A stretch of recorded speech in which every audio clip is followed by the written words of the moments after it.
Di siya kinukulam. Mali ang kanya sinabi. Isa siyang diablo. Ah! Sa pangalan ni Kristo. Aray! Tagal. Ubos. Aray! Tagal. Ubos. Ikaw, Satanas. Inuutusan kita ng patahimikin ito sa pangalan ni Kristo. Amen. Ay! Ay! Tagal. Ubusin. Itaas magnetiko lahat ng kuryente. Lagyan ng tubig at apoy at banal na tubig. Tagal. Pag hindi ka pumalas dyan, Satanas, Aray! dudurugin kita ng pino-pino. Aray! Ubos! Lahat! Nagkamali kayo, hindi siya kinukulam. Sinasalipan siya ng mga samasasamang diablo sa matindi pag-isip. Ay! Tanggal! Pag hindi mo pinikit niya mga mata mo, dudurugin kita. Ay! Ubos! Ay! Ubos! Lahat! Dito may mga pamo!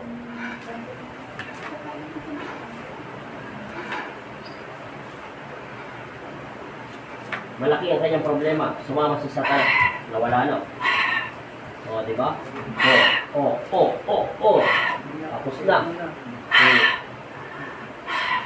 Dito may kami niya. Sa pamamagitan ng pagsambit ko sa inyong pangalan, Panginoong Kristo, nililipong ko ang aking kalaban ng masamang espiritu.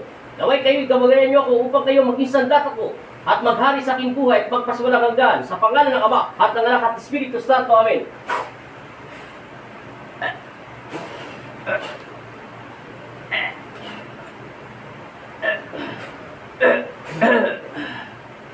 Layas! Gising! Sabi mo in Jesus' name. In Jesus' name. Oh, wala na. Inom. Nagkamali kayo. Hindi siya kinukulam. Inom. Tingnan mo na malalim. Inhale. Isa siya masamang diablo. Sige, inom. Dilat na mata. Sabihin mo muna in Jesus' name. In Jesus' name. Tatlong beses. In Jesus' name. In Jesus' name. In Jesus' name. Panginoong si Kristo. Panginoong Yesu Kristo. Jesus Nazareno. Jesus Nazareno. Patawarin mo ako Patawarin mo sa aking ako mga nagagawa kasalanan. sa mga aking nagagawang kasalanan. Sa isip, Sa isip. sa salita, at sa gawa. Sa gawa. Amen. Amen. Inom.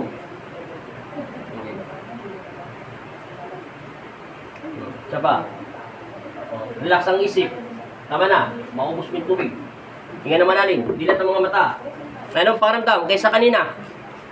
Nawala sakit ng dibdib mo? O ano nangyari sa'yo? Wala pa pa. Ha? Pahinga mo muna isip mo. Banggitin mo Heso Kristo. Yesu Kristo. In Jesus' name. In Jesus' name. Amen. Amen. Relax lang. Hinga naman natin. Anong paramdam? Mabigat magang. Gumahan po. Gumangin ang paramdam mo. Anong paramdam ngayon sa dibdib mo? Sikmura mo. Konti. Kunti na lang sakit. Hindi ka tulad kanina. Yung kanina parang ano? Parang lagi po ang ito. Ngayon hindi ka na nagutom. Hindi po. Hindi ka na nagugutom. Anong pakiramdam sa paligid mo? Parang Parang ano? Luminaw? Ano? lumino. Luminaw yung mga mata mo? Ano po? Eh, sino yan? Inahanap. Eh, yan. Pinsan. Minsan mo? Anong pangalan niya? Kuya Pipi po. Kuya? Pipi. Baby? Anong pangalan ng anak mo? Hana. Babae siya? Opo. Ilang taon na? Hindi na po yun na 14. Ah, dalagita na pala. Pagsimbahin mo to at huwag mo pag-isipin. Marami siya pumapasok sa isip niya kung ano-ano. Mahal mo pa ba yung asawa mo? Isang tanong ko, hindi na. Hanggang ngayon, pumapasok pa sa isip mo. Sabi ko na nga pa eh. Kinasok siya ni Satanas. Hindi siya kinukulam. Yung diablo, tinutukso siya. Nag-abroad. Tapos yung anak niya, nasa biyanan niya. Bakit hindi ka ligawan mo ulit yung asawa mo? Nag-asawa na pala.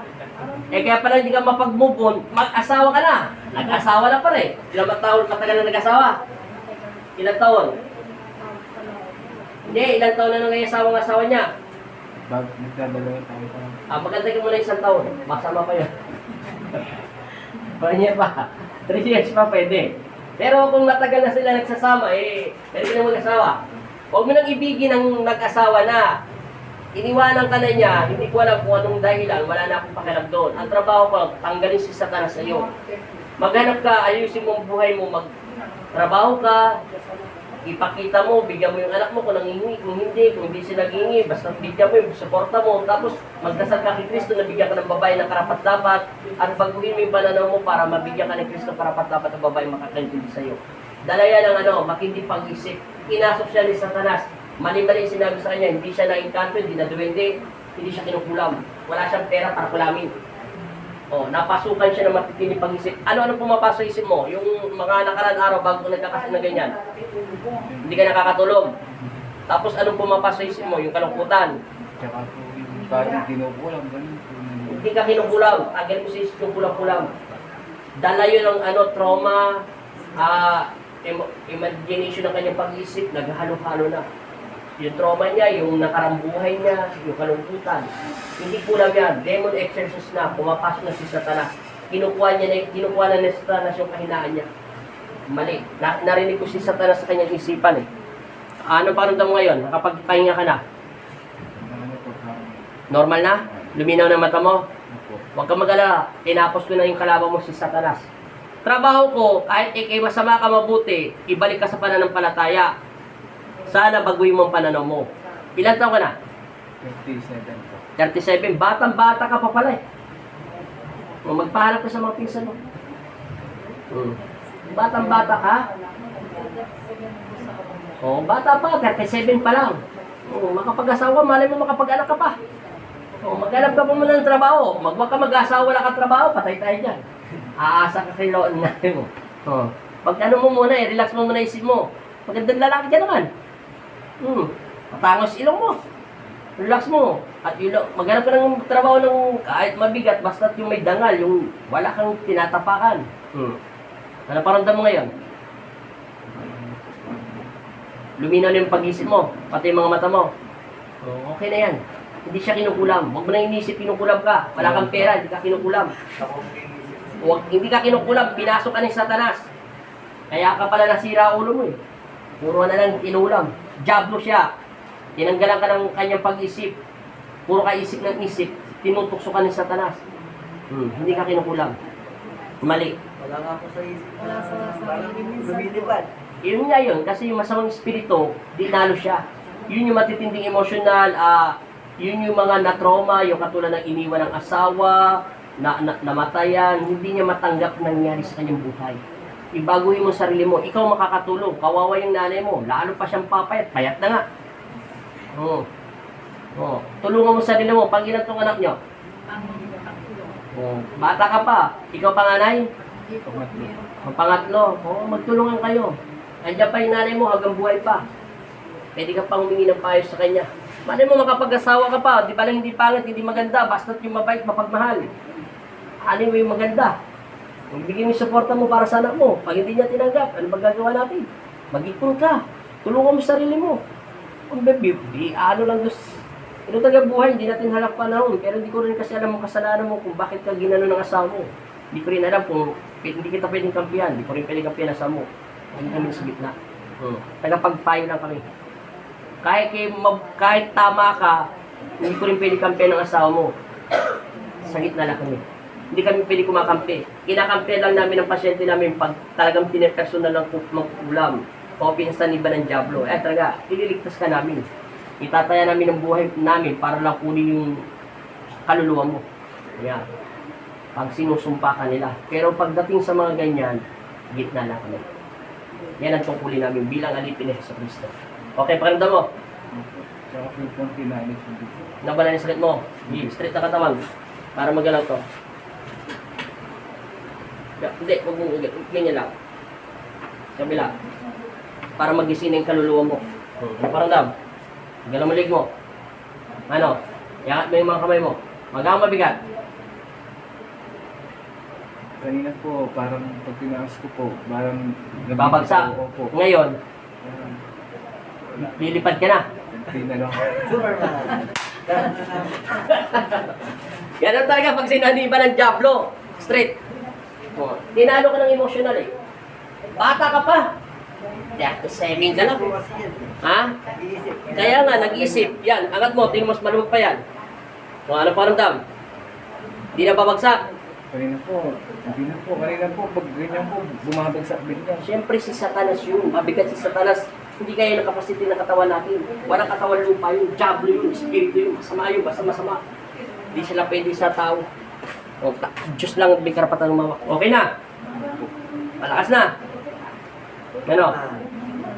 Opo, nakataas ko kanina. Pag, dahil naglilimang bunot na yan, pag ginanyan po, bagsak na bagsak. Bagsak, ngalay na ngalay. Anin po akong araw sa na Saan? company po.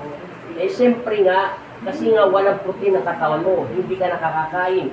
Kahit kumain ka, hindi mo natatawag si Kristo para sabayan ka niya na basbasan ng pagkain mo. Huwag ka magpapasangki sa Satanas. Isipin mo, kaya ko to. Lumayas ka masamang espiritu dyan. Panginoon Kristo, maraming salamat sa biyayang pagkain ito. Tulungan mo ko maging matatag. Tulungan mo ko maprapit sa iyo. Magbabago ako. Bigyan mo akong makakasamang karapat-dapat para sa akin at tulungan mo kung paano ko baguhin ang sarili ko. O si Kristo ang sasagot ng tanong mo. Hindi na kami. Kahit yung nanay mo, wala siyang magagawa. Ang tulong ng nanay mo, mas maawa ka sa kanya. Mas kung ikaw nahihirapan sa sakit mo, mas masakit sa nanay ang nangyayari sa buhay mo. Nanay ka niya, ay anak ka niya. Pwede naman na. Maging matatag ka. Bata ka pa, lalaki ka. Pangalan? Hindi na Middle name?